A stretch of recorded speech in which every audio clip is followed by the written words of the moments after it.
So I didn't get my gnome costume like I wanted to, but I did score some really fashionable sunglasses, which are cool.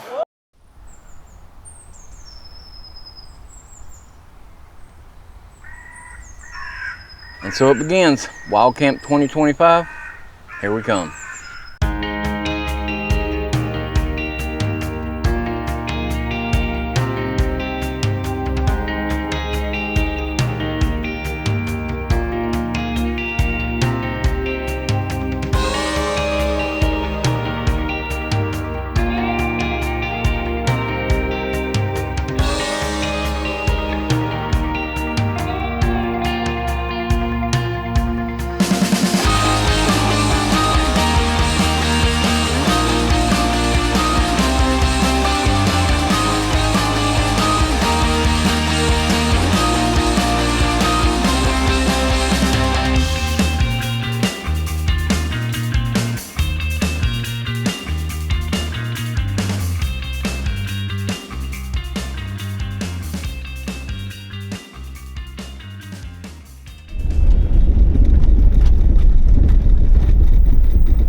So we made it down here. It is time to load in a bunch of gear real quick, and we got people waiting at the gate already, which is awesome.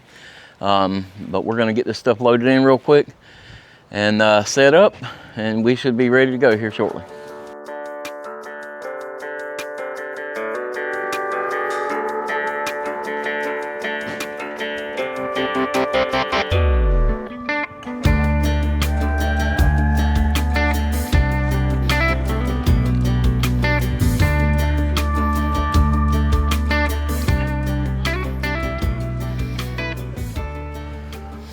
All right, so as you can see, we got people showing up, and there were some people waiting at the gate, which is cool.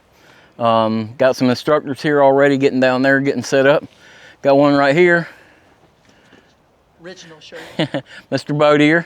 He's rocking the OG shirt. I've got a vintage shirt from last year. And some gear. And some gear. Very, very cool. Right so, there. What do you got? Wild Camp. Oh, awesome. Check that out. Again, made it. Nice. That's awesome. But yeah, we're just getting going. So here in a little while, some more people will be coming in. We don't have a ton of people coming in tonight because this is a Super Supporter night. And Super Supporter is sort of the VIP night. This is for instructors and for a select group of people. So everybody else is getting set up. We're almost finished with check-in. I've got a few other things to do. And then we can go ahead and start getting relaxed. That's part of the thing, is that initial, the initial stress of just getting everything going. But everything looks good, and everything, when we got here, everything was ready to go. That was the biggest thing for me, is making sure that everything was good here. But we actually have some folks here that brought Starlinks. So we actually have some Starlink on site, so I might be able to do a live stream tonight, which would be cool. But yeah. It's everything's looking good. We're getting everything going. So we'll go up here and check out the check-in real quick, see how that looks, and get ready to enjoy ourselves.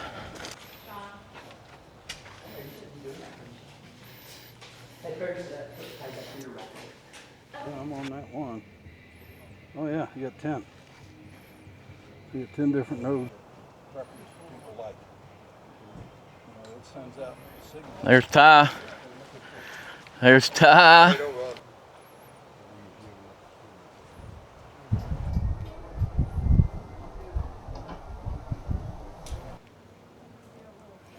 Real far.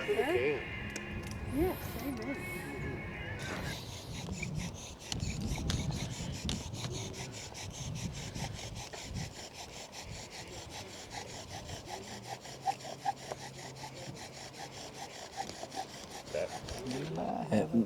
You got some there. You got some there. Yeah, you yep. see some coal. Let her grow. Let her grow, yeah.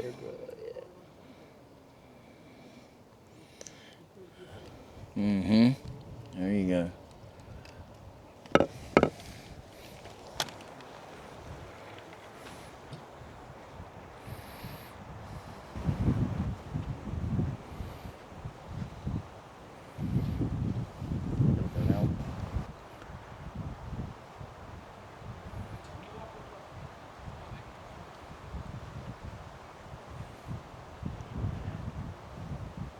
There you go, put it to it.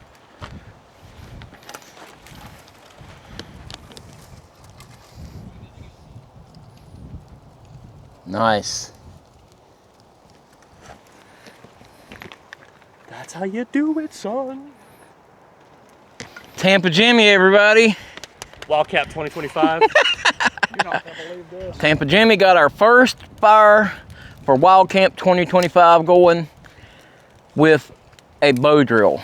Very cool, and it's super windy out here, so very, very cool. Now we can get this fire going. It's gonna be time to get some meat on in just a little while, so That's what she said. I'm leaving that. That right there is just about too big to do with a logger.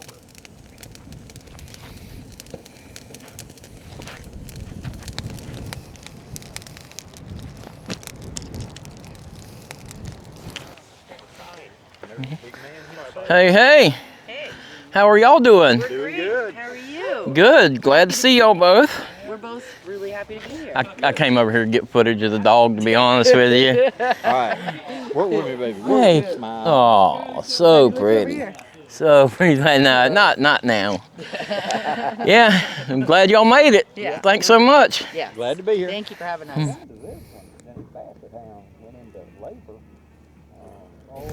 All right, so we got some steaks to season up. We're gonna cook them over the fire, and I got me a big old tomahawk steak. That's gonna be good. So we got a good fire going. Jimmy got us a good fire going earlier. So I'm gonna get these things seasoned up real quick. I've got a few things I'm gonna use. We got this Kinder Prime steak, which is really good. Sarah really likes the Meat Church Blanco seasoning too. And I recently, or Sarah got it, this Kinder's smoked onion. This stuff is really, really, really good. So I think that's what I'm gonna put on the tomahawk with some of the Kinder Prime. So get this stuff seasoned up and get us some coals going and ready, and get the steaks cooked.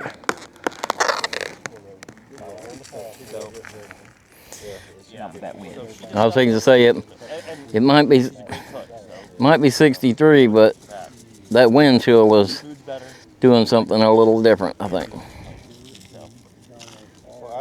All right, so the steaks are on the fire. Got me a nice little mixed drink. That's good. Beautiful wife made me a mixed drink. I don't know where she's at. She might have gone back over to the campsite, but it's kind of cool out here with the breeze blowing. I ain't gonna lie. You know, I know that's right. For the class, and they said, well, this is what I ain't dealing with that crap. Really? Yeah, tomahawk going there.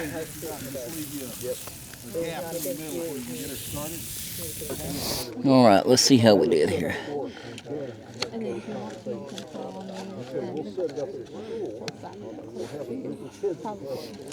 He's pretty good.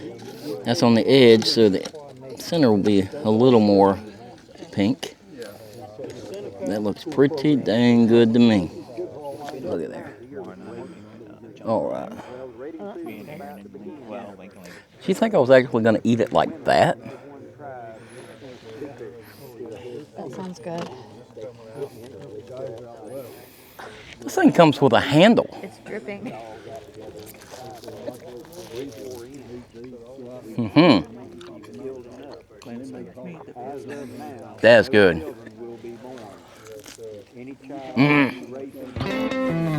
Just like how they gave one hell of a run for the money. After the war, we went west and found all the western states. Well, they're good people, but they just don't fight like this.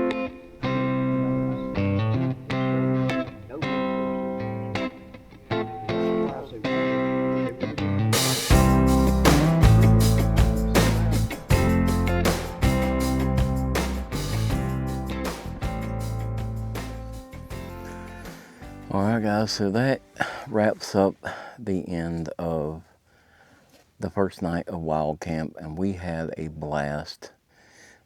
Just so much, just good conversation and friends hanging out around the fire. And we finally got the first night under our belt, and that kind of relieves a little stress for us. And so we're looking forward to day 2, Friday. This will be general admission, and people will start coming in and filling this place up. So we're looking forward to tomorrow, but tonight I am tired. It's been a pretty full day anyway. So I will see you guys in the morning, and I look forward to day 2. So see you then.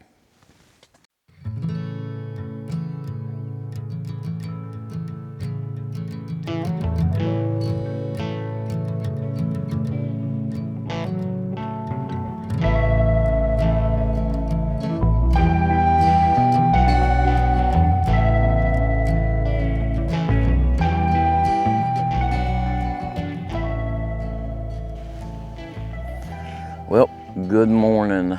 So we are up and about, day 2 of Wyld Camp. So people should start rolling in here pretty quick. But yeah, it is a beautiful morning. It's chilly. I think it was like 44 or something when I walked up to take a shower this morning. So we already got a couple of fires going around here, and people are cooking breakfast, and it's a brisk morning, but it feels great. I have been looking forward to getting to these temperatures. So time to get some coffee going, and I got to get up there and get that gate open because people will be chomping at the bit to get in. So get some coffee in me. Automatic email for Wyld Camp I just got. All right, so it looks like we have people sitting down here waiting to come in for Wyld Camp day 2.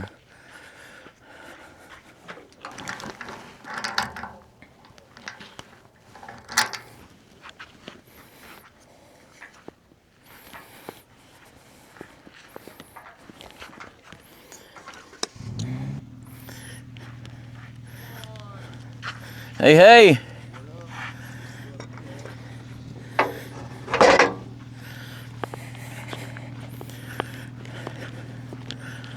Let's get them in here.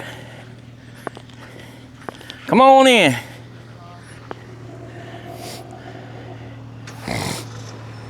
Hey, good morning. How are you? Good, good, good. I'm Mark. Mark, just pull on in there, and you can just pull out there, find you somewhere to park, and head on in and do the check-in. All right, thank you. You can find somewhere, just pull up there and find somewhere to camp and then go in. Hey, good morning. Just pull on in there, find you somewhere to camp, and then head into the hall down there for check-in. All right. You wear pit ticket or not the camp? Just the only place that we have set up for instructors is on the far end of the hall area, inside the orange ribbon. Okay. Anywhere else is fair game. Outside the orange ribbon. Outside the orange ribbon. All right, thank you. It's beautiful down there. Go find you somewhere cool. Hey, good morning. Good morning. Just go ahead and go in here and find you somewhere to camp, and then go in and check in. Sarah's in there ready for check-in. Anywhere outside the orange ribbon. Hey, good morning. Good morning. Good to see you. Thanks for coming back. Glad to be back. What's up, brother? How are you? Good, good, good. You ever been to this campsite? I came out here a couple of weeks ago to check it out. Oh, okay, that's right. Just go ahead and find you somewhere to camp, and then Sarah's in the main hall doing check-in. Hey, good morning. How are you? Good, good. Good, good. So just go ahead and find you somewhere to camp, and then Sarah's in the main hall doing check-in. Okay, that'll work. All right, good to see you, man. Thanks for coming. Mr. Scabo. I'm doing good. Gab's over here keeping the people out. Blocking them. And blocking them. All right, so we got a bunch of people headed in this morning. They're gonna go find camp and get checked in. And I think I'm headed back up here to get me some more coffee. Got Pathfinder over here, Self-Reliance Outfitters. They are setting up their booth. Got some cool gear out here.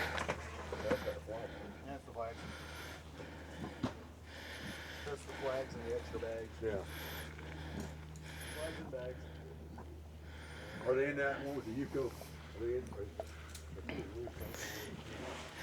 I think here in a little while it's going to be fun. I think we're going to catch Dave here in a little while and put him on the spot and ask him out of all of the pieces of gear they sell, which one is his favorite. Carbon steel skillet. He heard me. That was not fair. I was gonna sneak up on him, but he the carbon steel skillet. And you guys know that that's one of my favorite pieces of gear too. I got a video on it. If you haven't watched it, I'll link it up here. But the freaking thing is awesome. I love the skillet. And then I've said it. I actually came and told Dave yesterday. The tongs are my favorite tongs ever. I love those freaking tongs. And if you guys don't have any of those tongs or that skillet, you definitely need to be getting it. But you guys got a trailer load of stuff here. That we do. I'm hoping he'll sell all of it.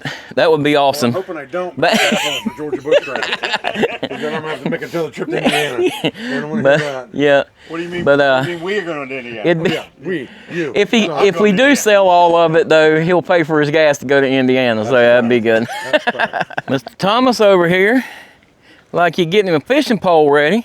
Yeah, I'm gonna go down and try it. That wind's blowing some, but I think I can at least get to the edge of the grass there. Oh yeah. Give it a shot. Got a couple of different colors of worms. Yep. They were out there rolling first thing this morning. Oh yeah? Oh yeah. Hey, good morning. Sleep okay last night? Excellent. Awesome.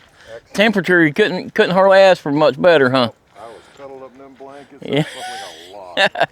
Now look at this. He's got his all his wood and everything separated. Look at that. That is organized there now. And then he's got his little I'm sorry. camp kitchen over there. Nice. I'm trying to learn pellets. How's it going? This is a new thing. Well, I'm just now starting. Yeah. I'm trying to learn pellets because they say they burn good and hot. Right. Cool. Clean and less cleanup. Yep, that's awesome. Hey there, how are you? Happy Halloween. That's the one you be watching on YouTube. I remember him. I know him. What is your name? Say Catherine? Catherine? Nice to meet you. What's your name? Genesis. Genesis, nice to meet you. Where you going? What's your name? Tony. Tony? Yes, sir. Nice to meet you. Rita. Rita? Nice to meet you. Thank you. Y'all just get here or? Yeah, we've been here for about, what was it, about 30 minutes? Okay. Minutes ago? Yeah. You found you a spot yet? Yeah, we went up by the bathroom and everything. Awesome. I think that's okay to be up there. Yeah, absolutely. And we got another camp set up over here. How you doing? Doing great. You all set up? All set up. Very cool. Look at this setup here. Holy mackerel. I told you it was big. And it's got a wood burning stove we can use in it also. I thought Sarah's tent was big. This thing is enormous. We can hold a medium-sized wedding in Sarah's tent, but you could get a pretty good-sized wedding going in this one. Nice. We used that a couple of times. Then we progressed to. Well, welcome to Wild Camp 2025. So this is my third Wild Camp, so I'm excited to be here. It's my third time to teach, so I'm excited about that. So hopefully I can do it again next year. But we're gonna do like some tarp setups. I like tarps for multiple reasons. Everybody always sees them because it's a safety thing, or if you're raining, you get underneath a tarp real quick. Most of the time in Florida, you only need about 10-20 minutes for a storm to pass. And then so if you can stay dry that 10 minutes or so, you're really good. And so I'm actually teaching this to the forest rangers in a couple of weeks, and we're backpacking in, doing a patrol, and we're going to set some tarps up. So if there's a storm that they could get underneath them too.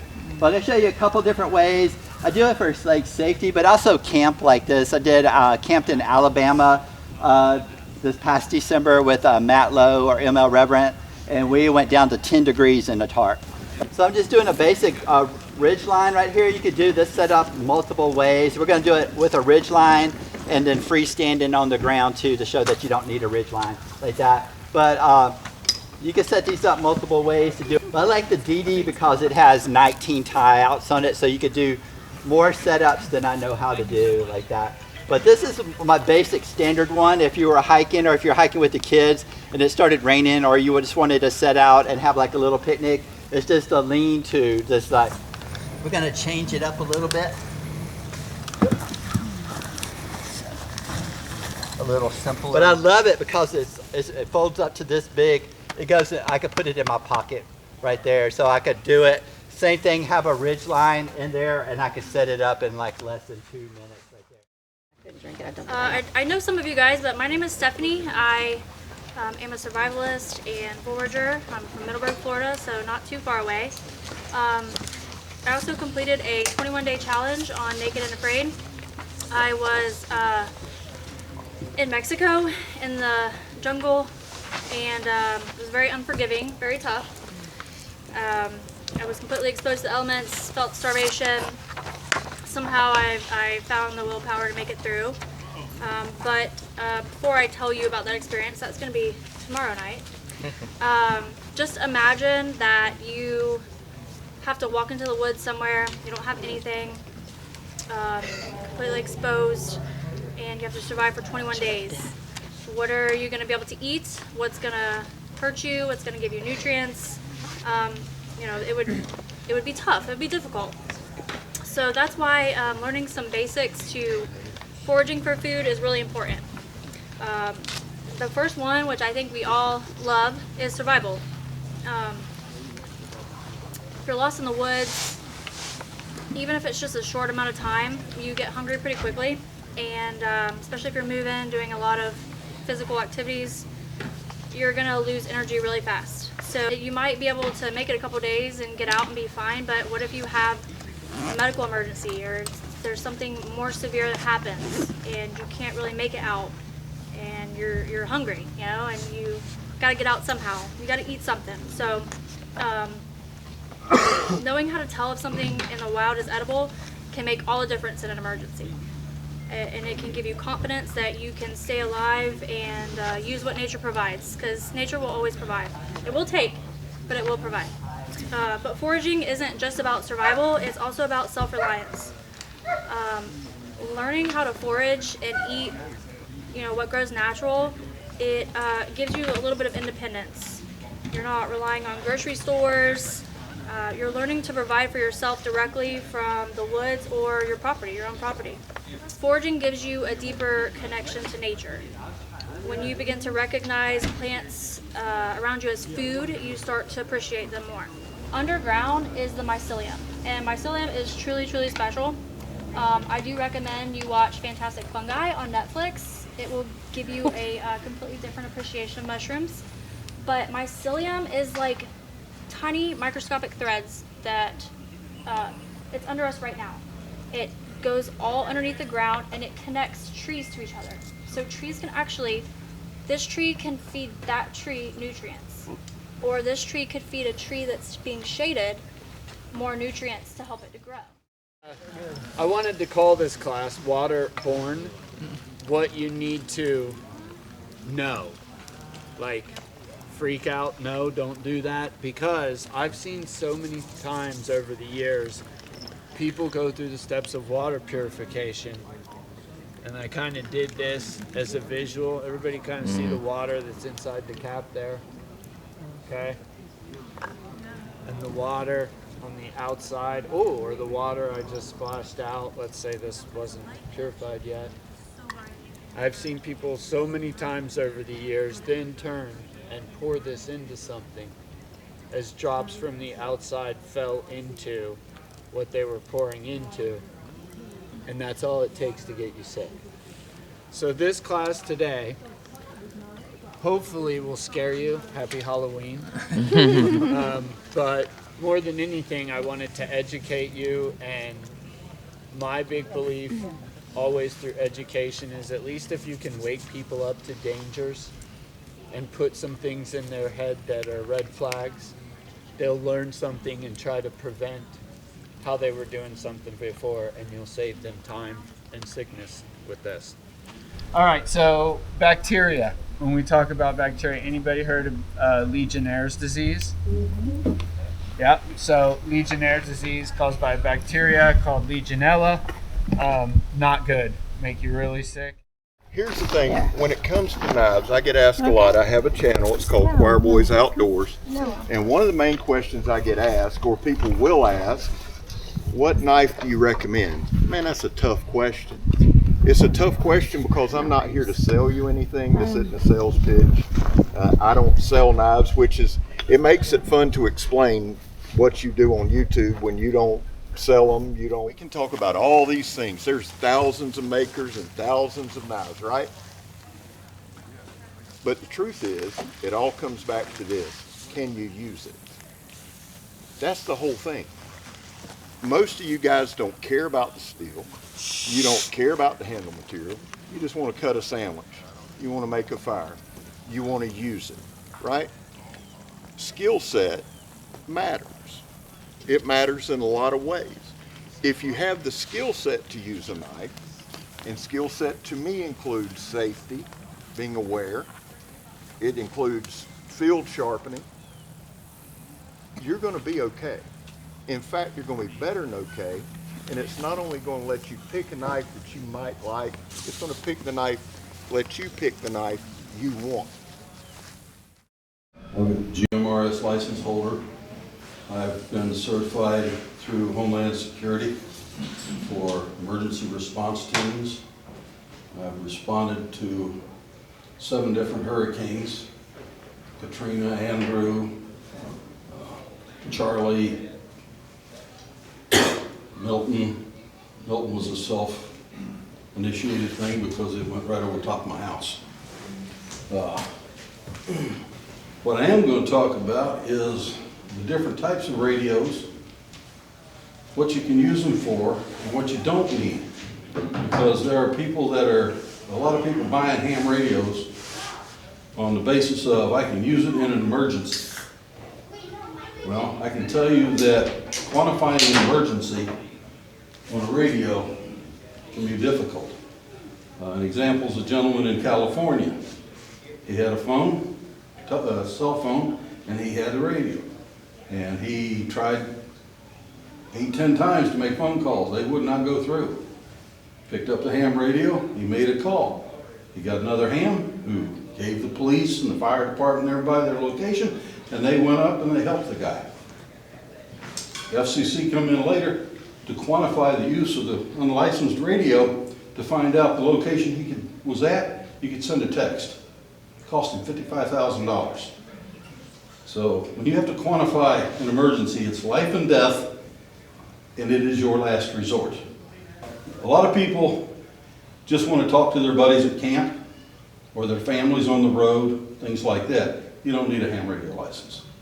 It's a waste of your time to get into it, to do it. A GMRS license would be great, especially for the guys out in the woods. FRS, I don't know if you know what that is. FRS radios, family radios. A lot of people use those going down the road when they're caravanning 2 or 3 cars together. They'll use those little FRS. Very limited range though. Those things 1.5 miles and you've lost them. Generally recommend GMRS. GMRS is $35 and the license is good for 10 years. It's good for your entire family. Dad gets it, mom can use it, all the kids can use it. They can all learn radio together. One fee covers everybody.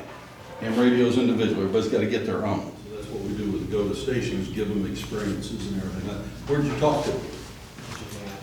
Japan. Very cool. A lot of them don't get that. I figured Missouri or Georgia or something like that, but Japan, so that's cool.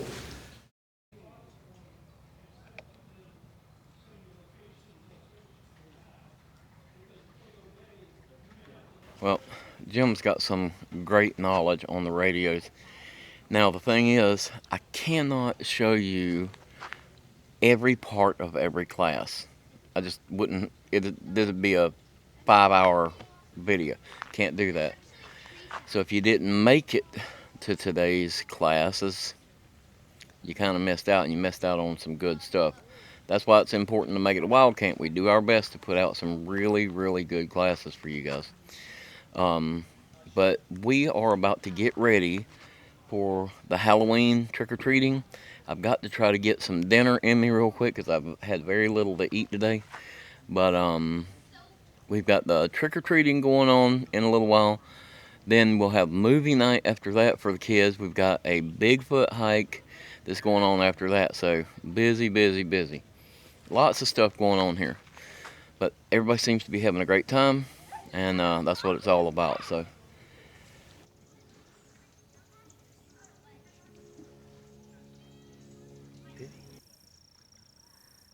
That's the guy that's gonna do it. You guys seen any Bigfoot hunters? No. They're here. Dang, that smells good.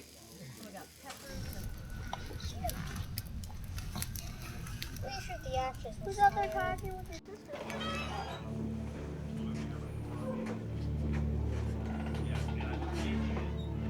A wolf. There's a wolf out here.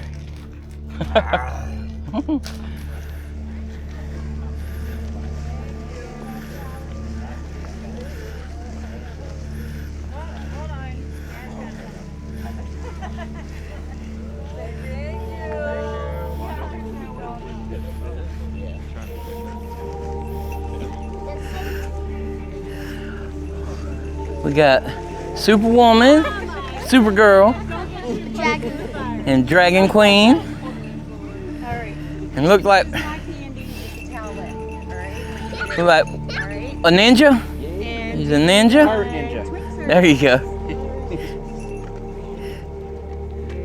Twix or Reese's? Twix. Those various things for you. So this isn't candy. You put it in water and it turns into a towel that'll you can wipe your face off when you're camping, okay? Do you want a Twix or a Reese's? There you go. Happy Halloween.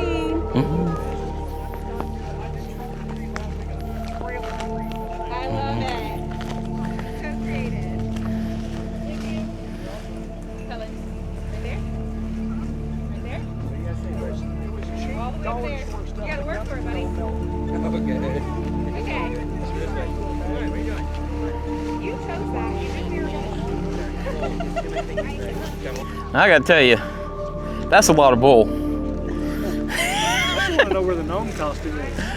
I ran out of time, man. I just did. Sorry. There's more candy over here. There's more candy right there. Don't leave the candy behind, fellas. Don't leave the candy behind. You don't want to make me fat. So I didn't get my gnome costume like I wanted to, but I did score some really fashionable sunglasses, which are cool. And then this is a light that you can't really see it, I don't think, but it actually has a spider on it. It makes a spider image. Really cool. These kids are having a blast. I love it. Let's see, what do you got? Let me see. all this. Holy moly. Like how they go around to the big shop.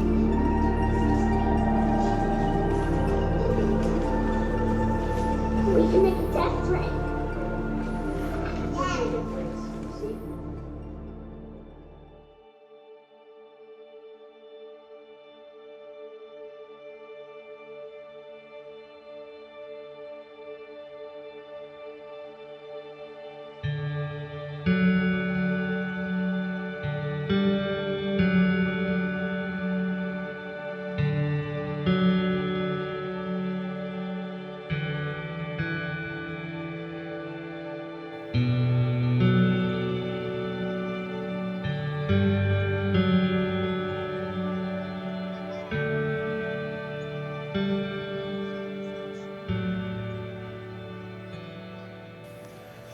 All right, good morning. It is morning of day 2, Wild Camp 2025. Got it this morning, it was about 44 or so degrees. And it's a little chilly, and some people had some rough nights last night. It got really cold, but, or really cold for us. But people are milling around. We got the campfire going this morning. And our first class this morning is at 8:30, so first thing this morning, I hit Raffle on the loudspeaker and got people moving around. But all in all, it's been great. Everybody's having a great time. The kids had an awesome time last night, trick-or-treating and movie night. And the adults went and did a Bigfoot night hike with the Mid-Florida Bigfoot Research Group. And everybody said they had a great time with that. Then we sat around the campfire up here and just played guitars and sang. And it was a great time. Now, it's time to get this day kicked off, get our first class going, and just see what the day brings.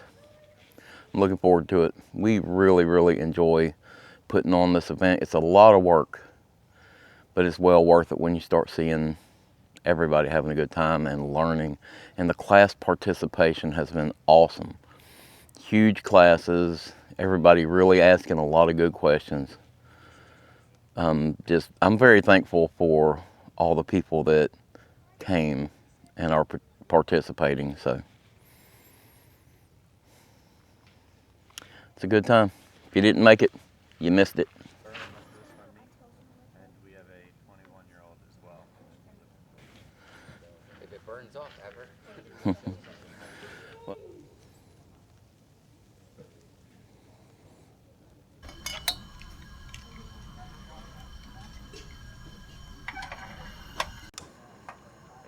That's for myself. Turvog stand, that's where I've got my inspiration from. And they use tuba tubes. I'm kind of a bigger guy and I like a little extra security, so I moved it up to 2x3. A couple things, I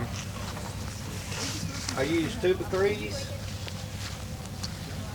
This is called a T-hinge. I use a 5-inch T-hinge.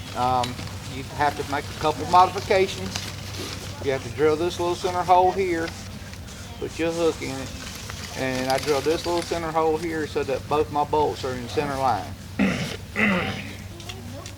Anybody want to check this out up close? Be careful now, there's some sharp edges where we drill the holes through, okay?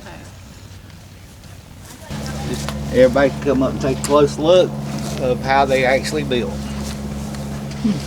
And the next bolt going through will be the eye bolt that goes on the outside, just like what you see on top of that one sticking out right there.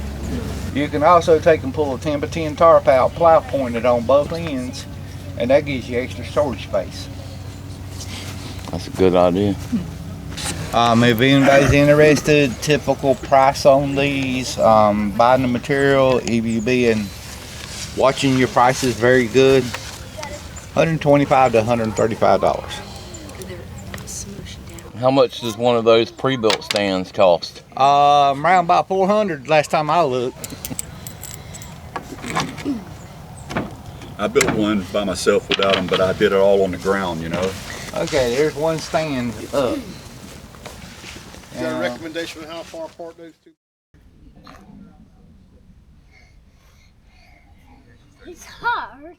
So this is a class I'm tailoring, so bear with me. It's probably going to evolve as I do this over the years, but I find it very important. We all spend a lot of time outdoors. It's also something that I've been affected by. So you're going to get firsthand knowledge of somebody living with a disease caused by a tick.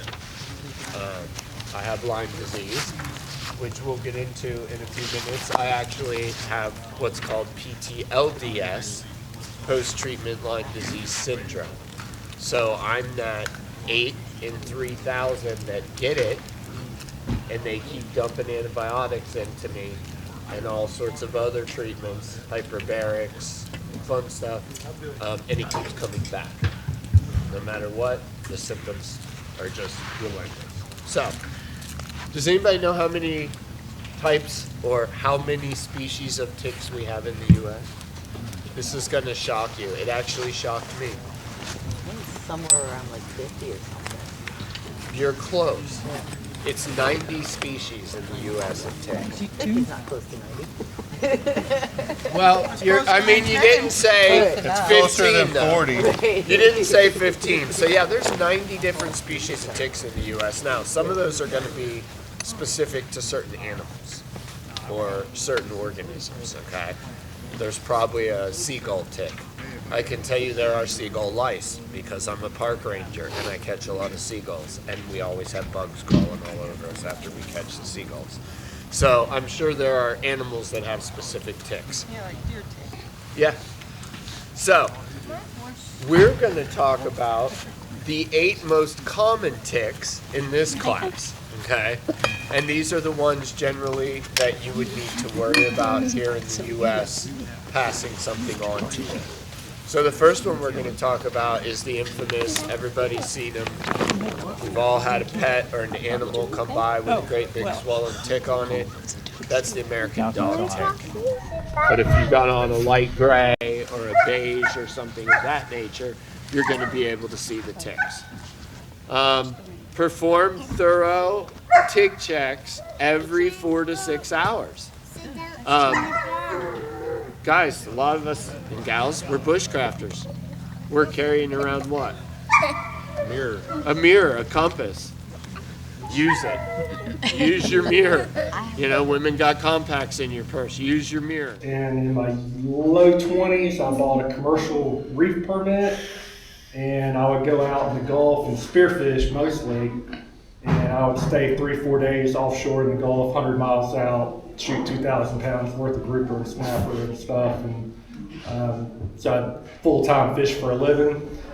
And then I've reverted all the way back to now. I really just enjoy taking the kayak out and freshwater fishing like I did when I was younger. It's low stress, it's not so much work. And then I couldn't be satisfied with that, so then I started doing the kayak tournaments.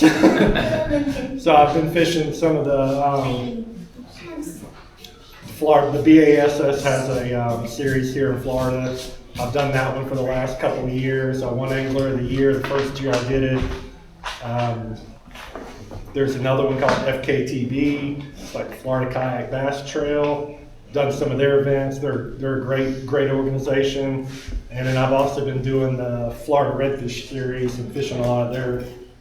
I still do boat tournaments with friends, but I'm mostly going to stick with the kayak stuff. So I do some of the kayaks, Florida Redfish series. I won the Crystal River event last year. Really stunk it up in the state championship. But so that's a little bit of my background. So real quick, some of y'all were here last year. Most of you weren't.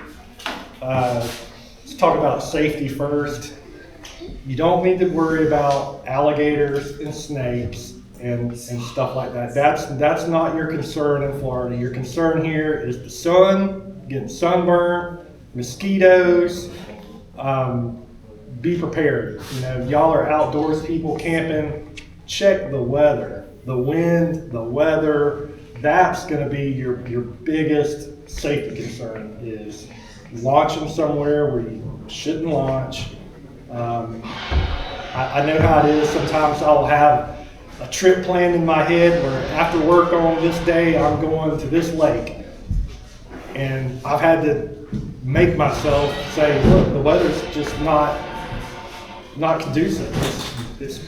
I need to change my plans. Like you got to do that. You can't get it set in your head that, hey, because when you're in a little kayak, and especially if you're paddling, that wind can just take you across the lake, flip you over, you know. So the weather is the number one thing that you got to deal with in the kayak. We got beautiful weather here today. If anybody can get out on the lake later, it's not going to be windy. It's going to be super calm. Probably tough fishing conditions, but in Florida, if you're on a kayak or a paddleboard, you got to have a life jacket and a whistle. And that's if you don't have a motor. If you're just paddling or pedaling, self-propelled, you need a life jacket and a whistle to be legal. I would strongly recommend getting a good life jacket. Because it's so hot here, I run the inflatable ones a lot. Probably not the safest option. They can, anything mechanical like that can fail. A nice ERS Chinook or just a good high quality fishing vest that has a lot of pockets. Those pockets come in super handy. when I first got one, I hated it. I felt kind of bound up, but then after I got to using it, and I had my braided line scissors right there in that pocket, and I had, you know, this tool in that pocket, you know, and I just knew where everything was. Put my whistle in there just in case. That way, if I separated from the boat, I would have the whistle on me.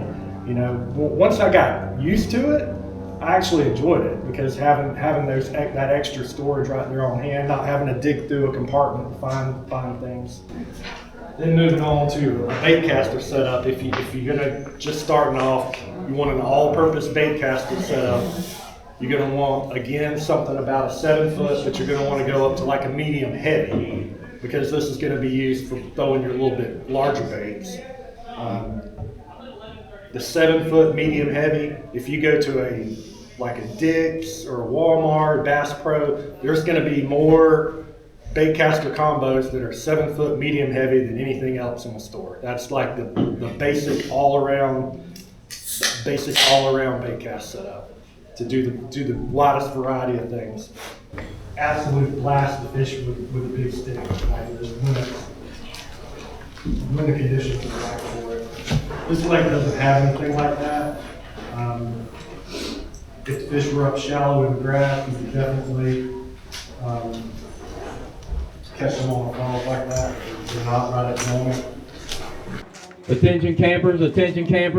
The next class will be the knot tying class with Tampa Jimmy, Woodside down by the lake there. And for the kids that want to do the Lost and Found kids class, meet me at the front porch up here. Classes will begin in about 5 minutes. For demonstration purposes, the way I measure my paracord out is I'll do a wingspan.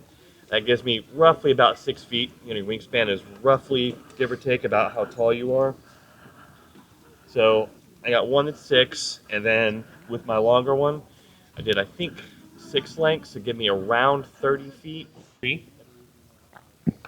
And then back down into the hole. And then you grab your line and your loop, cinch it down. Did you get it? Awesome. Nice. Right, so over top. Yeah. Yep. That way then when the weight pulls down on one side. And then over top again, crossing the line. If you guys don't know, I'm sure you do, but I'm Sean. I run Wyld Outdoors YouTube channel, and my wife and I are the ones who put on this event. And what we're going to talk about first, before I get into the kids stuff, is with the parents. When I started researching this class, I started looking up the statistics and everything on this. And one of the statistics that jumped out at me that was so scary is that on average, when a parent has to call for search and rescue for a child, when a parent cannot find their child and they call for somebody to come help them, on average they wait 3 hours to call for help. And I don't know if you've had a toddler that you were trying to stop from eating something they shouldn't be eating, but a small child, even very small, is the fastest thing on the planet when you're trying to get a hold of them. So 3 hours is a super long time for a child to be out of your eyesight. And you know, for several reasons, obviously, but you know, whether you're on a trail and they get misplaced, or you're in a Walmart and they get misplaced, for a few minutes, that's all it takes for somebody to grab them and throw them in a car and be gone with them. So as soon as you realize that they are not in your sight, that you cannot find them, you should call for help. And so a lot of people get embarrassed by that, and they don't want to call for help because they're embarrassed that, oh man, I lost my kid. I don't want people to look down on me. I don't want the cops to get mad at me. But ultimately, we need to think about the kids first. We need to make sure that we get the kids found. And that's the whole point of this class, is to make sure that these kids can be found if they get misplaced. And, you know, what the police, what search and rescue, what they say is that they would rather you call immediately and say, hey, my child is lost, I need help. They can get someone en route. They can get a group together en route to help you. They would rather you call them in 30 minutes and say, hey, we found them, thanks for preparing to come. They would rather you do that than wait 3 hours to try to find the kid, because you know, in Florida, North Florida, where I'm at, if you wait 3 hours for your kid to be gone and somebody grabs them, they can be in Georgia. You know, it's easily for them to be across state lines. So 3 hours is way, way, way too long to wait if your kids are misplaced or, you know, go missing. And so every kid here is going to get a little goodie bag, and this is a little safety bag. And in this bag, we have provided an orange bandana. They get, and this is highly controversial with the parents, they get a whistle. And we'll talk about when and why to blow the whistle. And then they get this little, just a tiny little flashlight. Okay? And then also they get a little thing of stickers, so that's kind of fun. Walk down here together. And then what we're going to do is I want you guys to let me know how hard it is to see Evie when we get down here. And then Evie is going to start acting silly. And then when she starts acting silly, I want you guys to see how much easier it is to see her if she's acting silly versus just standing still, okay? So let's go down here real quick. You guys stay up here. So right now we're pretending that we have accidentally got separated from mom and dad or whoever you're with. So Evie's going to be down here and she's pretending to be lost. Can you see her? How hard is it? Very hard. Very hard. Okay, now I want you to wave that bandana and just... Now what do you say? Very easy. Very easy. Very easy. So we're just down here acting silly. We were behind these bushes, but because she acted silly and she had her bandana, you could still easily see her, right?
Okay, I've got maybe 3 or 4 fish out of here, and they've kind of quit.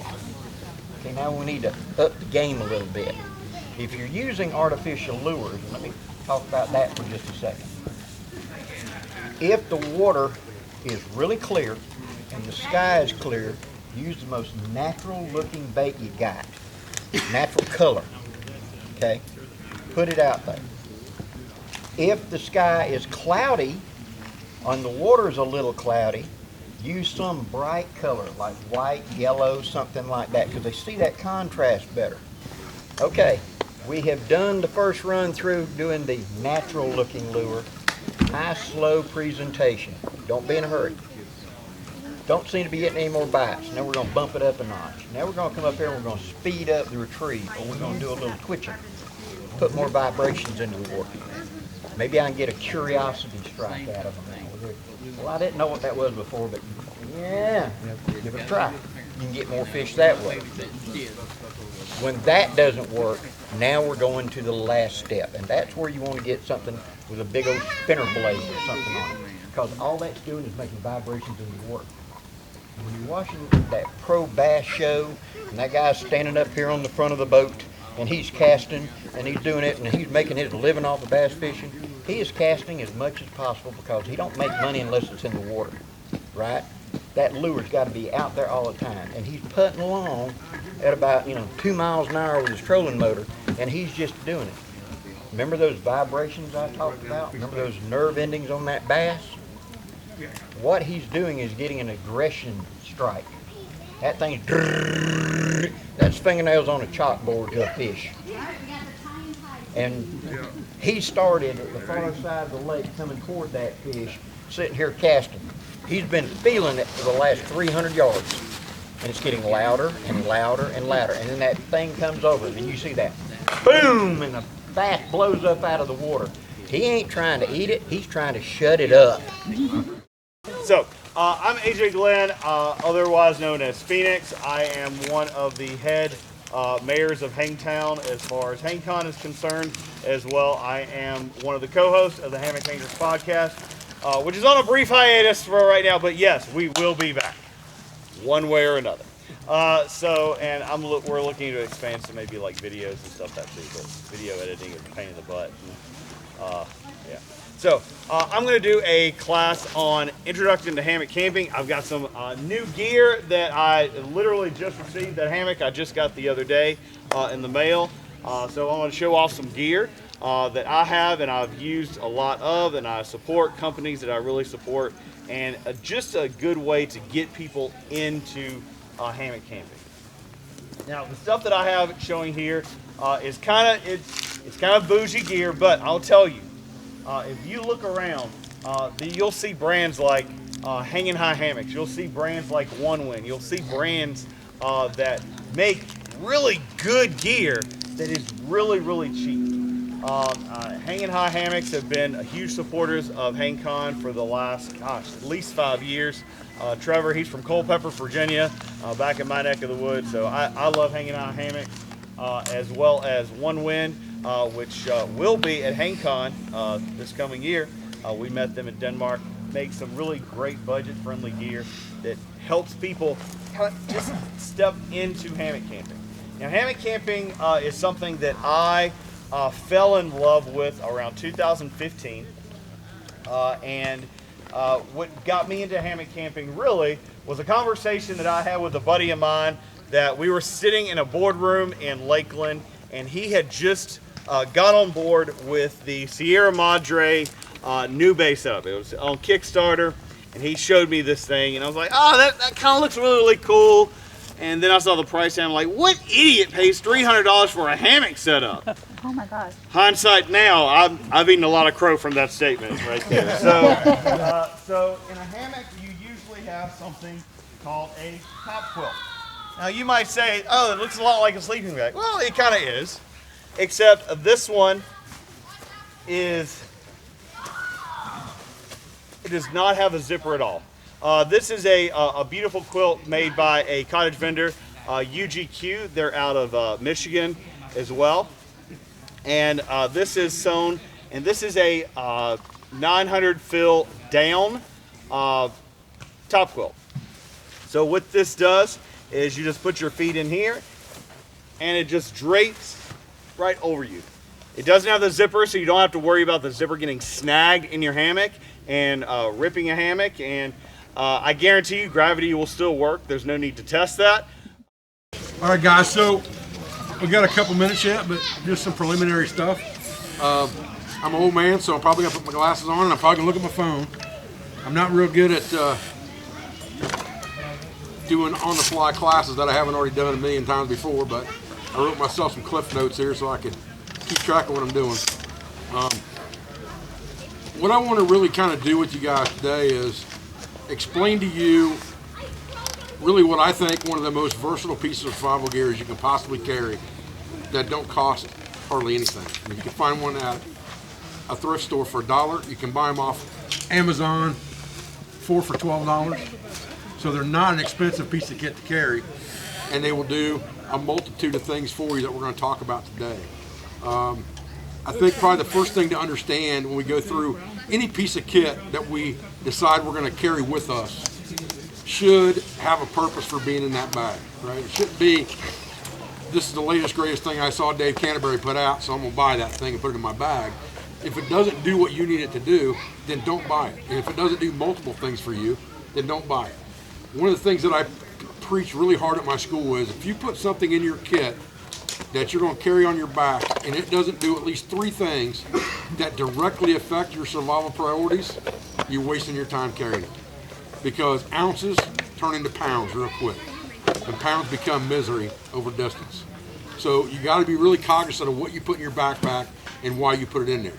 Which is another big advantage to this item is it weighs less than 2 ounces. So it doesn't weigh very much. It doesn't take up very much space. It's stuffable, it's pocketable, and it will do a multitude of things for you. So when we look at a piece of kit that we're going to use, the way I teach at my school is we start off by talking about what I call the 5 survival priorities, okay? And my 5 survival priorities are different probably than anything you've read on the internet, because I'm right and they're wrong. No, because my first survival priority is always going to be self-aid, right? The one thing you can't live through is bleeding out.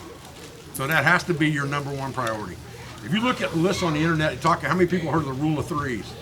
3 minutes without air, 3 hours, blah, blah, blah, 3 weeks without food.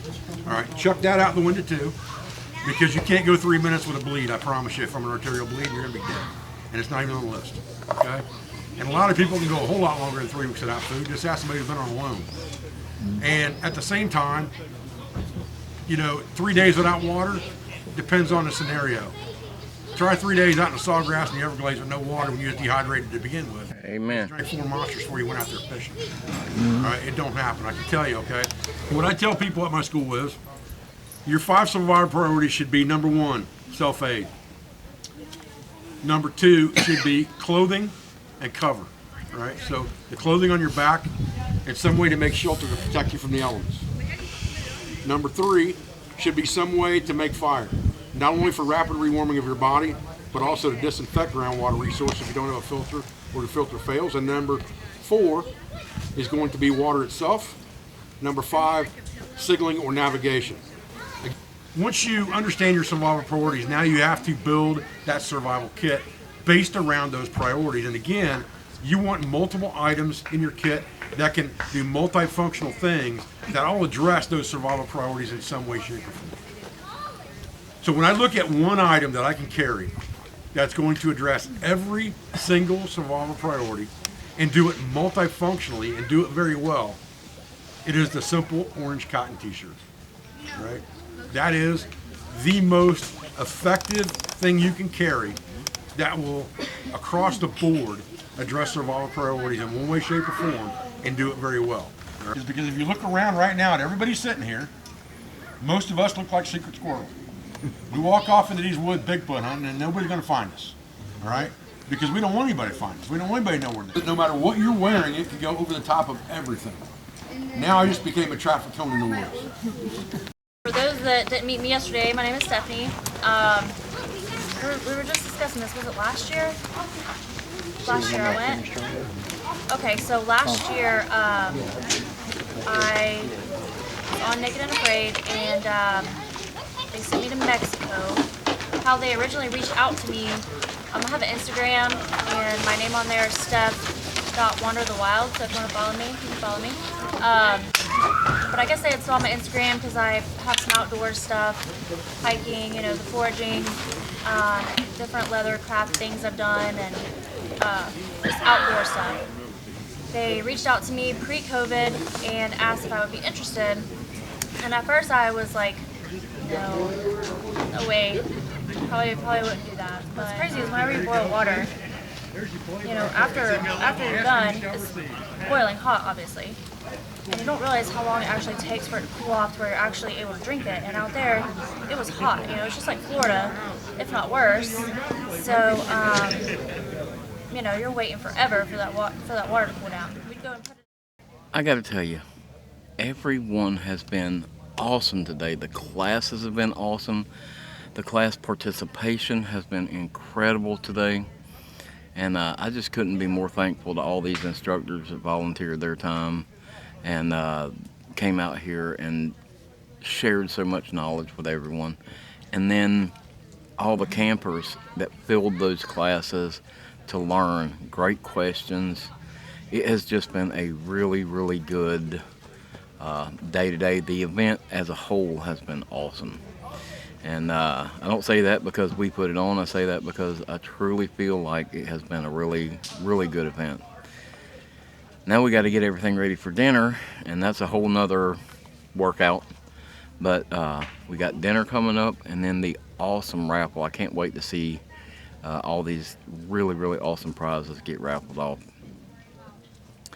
I just can't believe how many of our sponsors like just really came through for us, and we truly, truly appreciate it.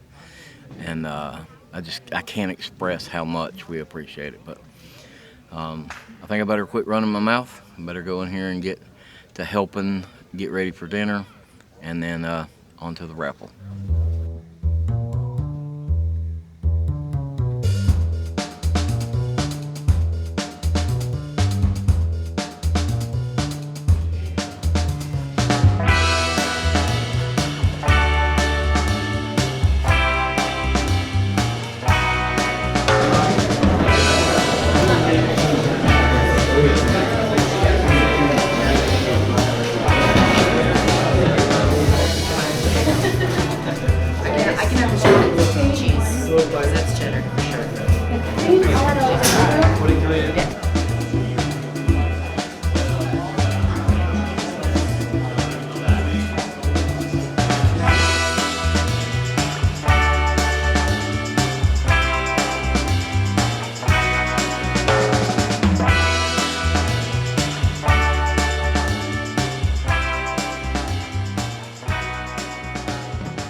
All right, ladies and gentlemen, if you have not dropped your tickets yet for the raffle prizes, if you have not dropped your tickets yet, please make your way up here, get the tickets dropped. We're going to try to start the raffle in about 5 minutes. So if your tickets aren't in there when we start the raffle, sorry about your luck. Get the tickets dropped if you still got them.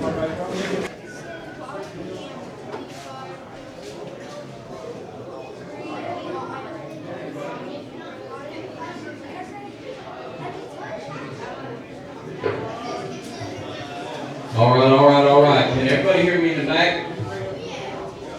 At the very end, can you hear me back there? Good? Am I too loud up front? Okay. So, let me back off of this. Hey. Not like that, though. You guys are lucky. Y'all aren't right next to the speaker when that happened. Check. Is that a little better? Okay. So, first off, I want to thank everybody for coming out this weekend for the Wyld Camp 2025. You guys are awesome. You're the reason that we do this, and we are so thankful for you guys all joining us. Give yourself a round of applause.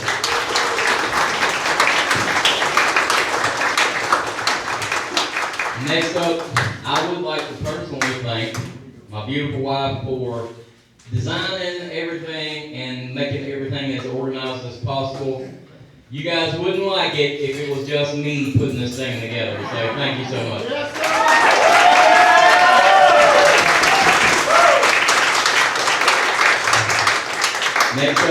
Next up, I'd like to thank our volunteers. If you were a volunteer with us and you helped us in the kitchen, you helped us clean up, you helped us keep everything going, if you guys would please stand up for me. Volunteers, stand up for me. Give them all a round of applause, guys.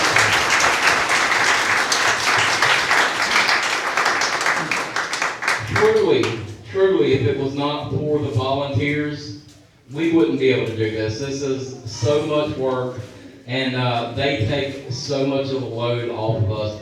Miss Paula and the team in the kitchen were an absolute lifesaver today, and we cannot be more thankful to them. Thank you so much, and I need to thank all of our instructors. All of our instructors.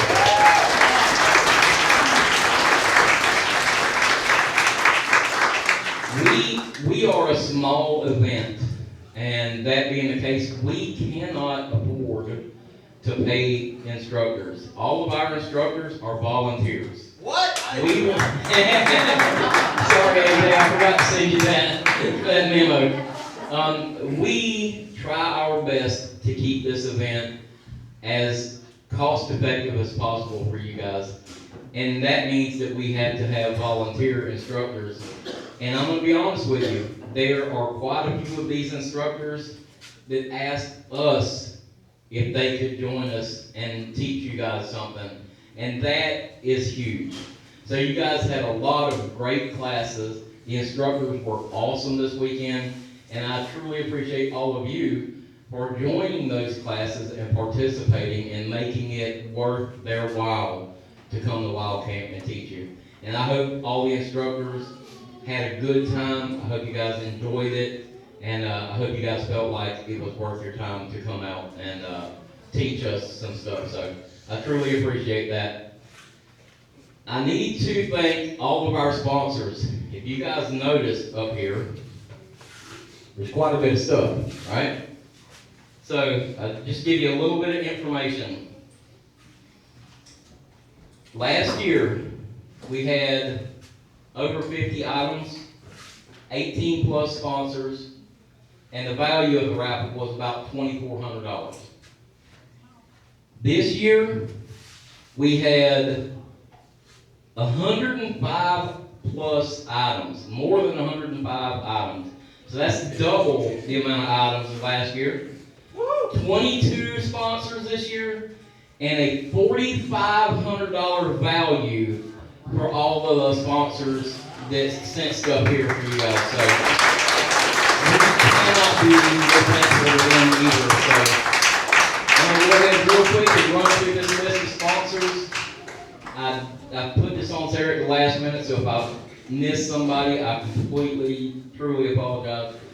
But Mr. Mike Whyms, he had to leave earlier. A&M Embroidery, he's been a sponsor of us from the very beginning. He was the very first to join us, so we truly appreciate him. Badger Claw sent us some nice stuff for up here. Bushcraft Florida, Mr. Bodier and Matt, they sent us some stuff to add to the raffle, and we appreciate that. Crystal Creek Gear sent us some Go Reels over here. They're awesome. Grim Survival, they sent us a bag of stuff up here, a lot of cool stuff. Hanging High Hammocks sent us a hammock and some straps. So you guys that are wanting to get into hammock camping, maybe you get a chance. Jacks Are Better sent us a nice quilt set up here. Element, Drink Element. All of you guys got the little Element drink packs. Element sent us enough to give everybody something. That is awesome of Element, and we truly appreciate them. Nature Coast Laser Works made some awesome cups up here. Old Town Cutlery sent us some nice little neck knives, or I'd use it as a neck knife. But you guys know I like neck knives. So, P&W Bushcraft has some beautiful stuff up here, the wax canvas stuff. Rosecraft Blades. I don't know if you guys noticed that there's a knife or two back here from Rosecraft Blades. They blew my mind when Mr. Scab told me, hey, Rosecraft's going to send you some stuff, and then he told me what they were sending. I could not believe it. And then, I'm not going to name prices, but if you guys go back and check the prices on these blades, it's not cheap. They're not cheap, and they sent us a bunch. And we truly, truly appreciate them so much. Sawyer sent us some nice stuff over here to Raffle off.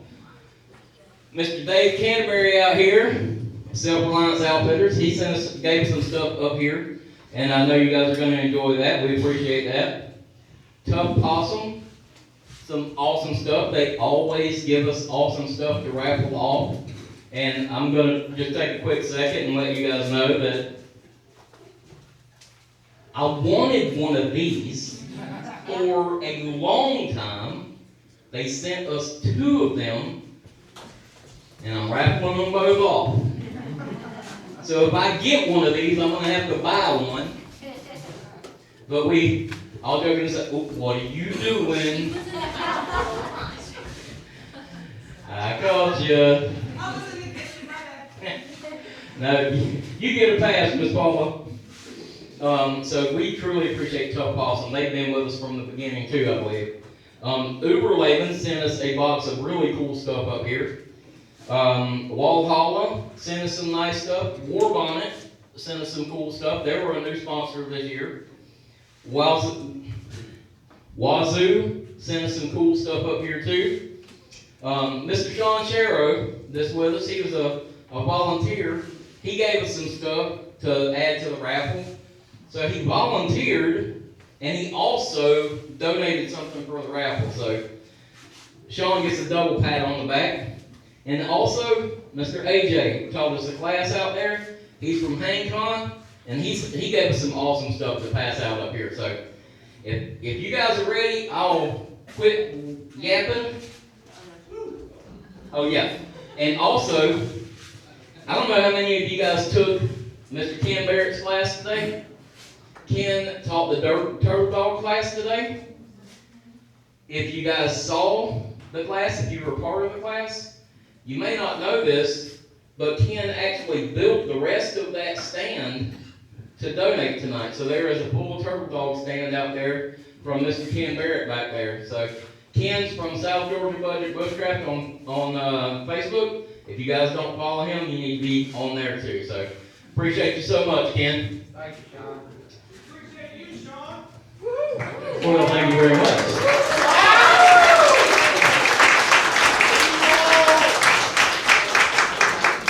First up, Walhalla.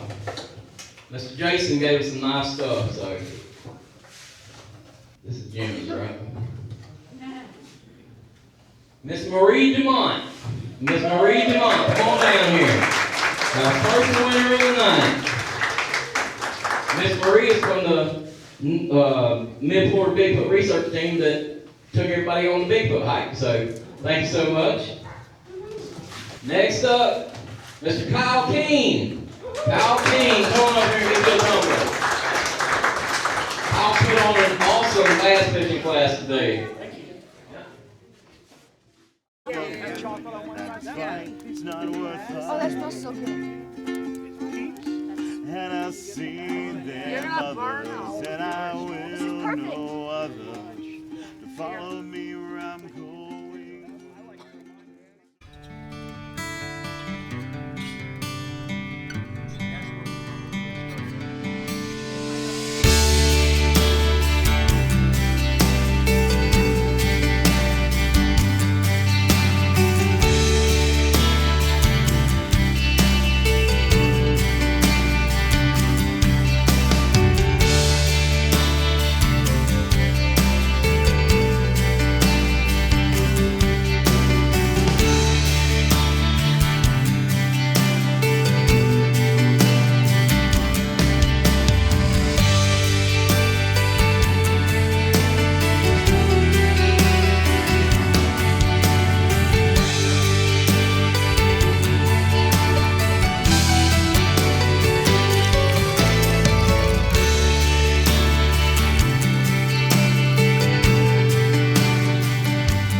Well, it is the last morning of wild camp, so everybody's getting packed up and getting ready to go. We had a great time last night. We hung out around the fire late and really had just a great time. And I hope everybody had as good a time as I had. I think they did. If you came to wild camp and you had a great time, leave it in the comments below. But yeah, now it's time to get everything wrapped up and get headed out of here. So.